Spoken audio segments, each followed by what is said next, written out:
नमस्कार, जय श्री कृष्ण। आज 16 ज्ञान यूट्यूब चैनल में आप सभी का स्वागत है।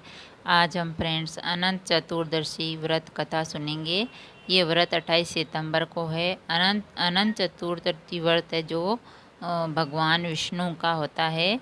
इसमें अनंत जो 14 धागों का अनंत रक्षा सूत्र बांधा जाता है और ये व्रत पुरुष और महिलाएं दोनों करती है। तो अनंत चतुर्दशी व्रत की कथा सुनने मात्र से ही पुण्य फल की प्राप्ति होती है और मोक्ष धाम मिलता है। एक बार महाराजा युधिष्ठिर ने राजसु यज्ञ किया। उस समय यज्ञ मंडप का निर्माण सुंदर तो था ही, अद्भुत भी था।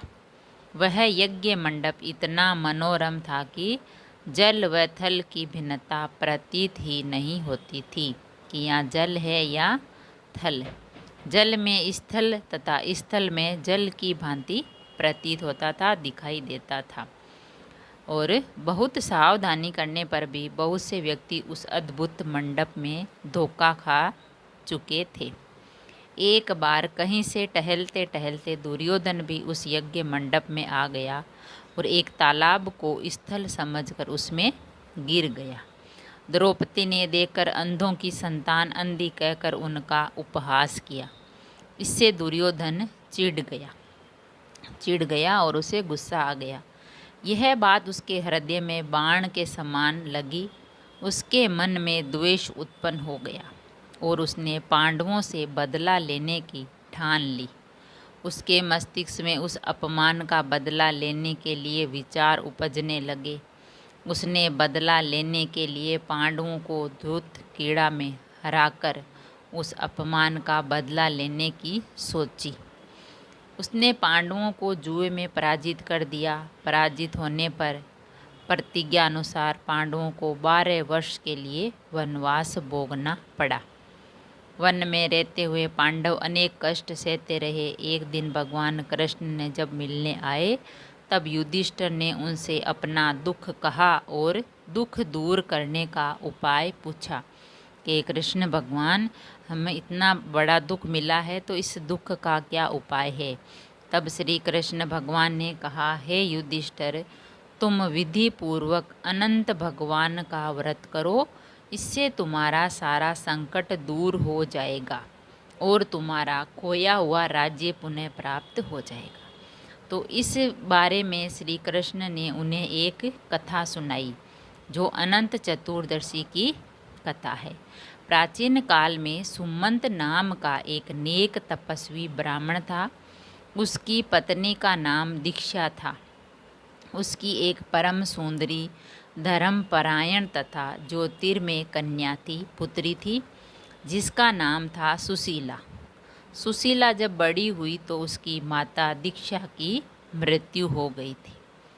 पत्नी के मरने के बाद सुमंत ने करकस्सा नामक स्त्री से दूसरा विवाह कर लिया।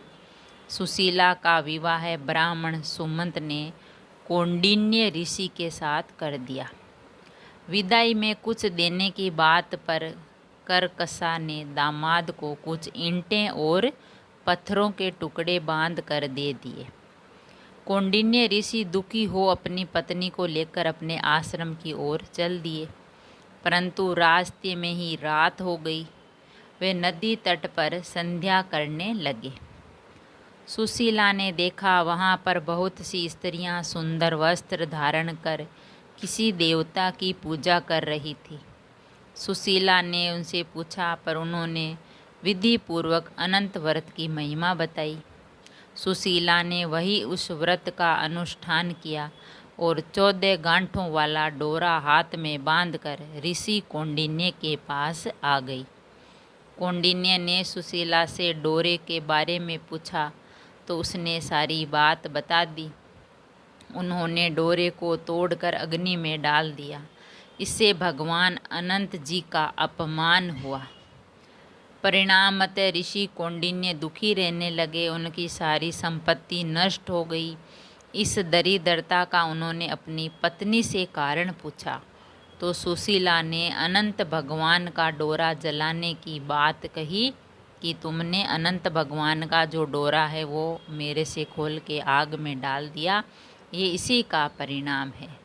पश्चाताप करते हुए ऋषि कौंडिन्य अनंत डोरे की प्राप्ति के लिए वन में चले गए। वन में कई दिनों तक भटकते भटकते निराश होकर एक दिन भूमि पर गिर पड़े। तब अनंत भगवान प्रकट होकर बोले, हे कौंडिन्य, तुमने मेरा तिरस्कार किया था, उसी से तुम्हें इतना कष्ट भोगना पड़ा। तुम दुखी हुए, अब तुमने पश्चाताप किया है, मैं तुमसे प्रसन्न हूँ। अब तुम घर जाकर विधि पूर्वक अनंत व्रत करो और 14 वर्ष पर्यंत व्रत करने से तुम्हारा दुख दूर हो जाएगा। तुम धन्य धान्य से संपन्न हो जाओगे। कौंडिन्य ने वैसा ही किया और उन्हें सारे कलेशों से मुक्ति मिल गई। श्री कृष्ण की आज्ञा से युधिष्ठिर ने भी अनंत भगवान का व्रत किया, जिसके प्रभाव से पांडव महाभारत के युद्ध में विजयी हुए तथा चिरकाल तक राज्य करते रहे। तो फ्रेंड्स, ये अनंत चतुर्दशी की व्रत की कथा है। इसको सुनने से और व्रत करने से पुण्य की प्राप्ति होती है और हमारे जीवन के जो सारे कष्ट है वो दूर हो जाते हैं, सारे कष्टों से मुक्ति मिल जाती है भगवान अनंत भगवान की कृपा से। और भगवान अनंत भगवान का हमें आशीर्वाद मिलता है, विष्णु भगवान का आशीर्वाद मिलता है और हमारी मनोकामना पूरी होती है। अगर वीडियो अच्छा लगा तो लाइक और शेयर ज़रूर करें। ऐसी ही कहानी और कथा सुनने के लिए चैनल को सब्सक्राइब करें। थैंक यू, धन्यवाद।